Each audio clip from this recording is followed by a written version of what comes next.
In the bustling city of Brighton, there lived a wealthy merchant named Edward Clark. He owned several flourishing shops and was known for his sharp business mind. Among the many people who visited his main store, there was one man, Thomas Miller, who came almost every day. Over time, their regular meetings turned into friendship, and Edward grew fond of Thomas's company. One summer, Edward planned a trip with his wife and children to the countryside. While preparing for the journey, he grew anxious about the large sum of money he usually kept in a locker at his home.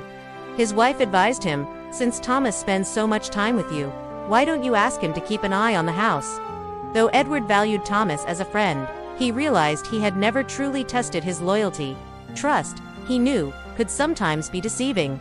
Still, after some thought, he invited Thomas over and shared his concern. Edward then fetched the keys to his locker and handed them to Thomas, saying, "I'm leaving this with you while I'm away. Please make sure everything remains safe."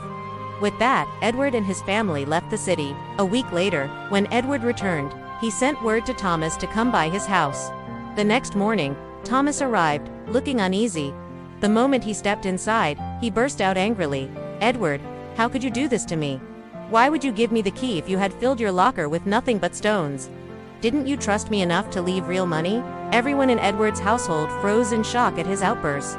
Edward, however, calmly smiled and replied, "But tell me, Thomas, how do you know what was inside the locker?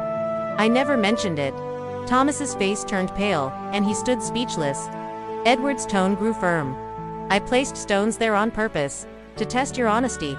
A true friend would never have opened that locker without reason." Shame washed over Thomas as Edward walked him to the door and said coldly, "Leave, and do not return." Friends, this is the end of the story.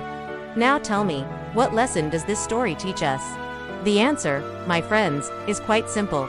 Friendship is a precious gift, but like all gifts, it must be cherished and nurtured. While trust is essential in any relationship, blindly giving your trust without testing the waters first can sometimes lead to disappointment. Just as Edward did with Thomas, always remember to assess the trustworthiness of those you call friends.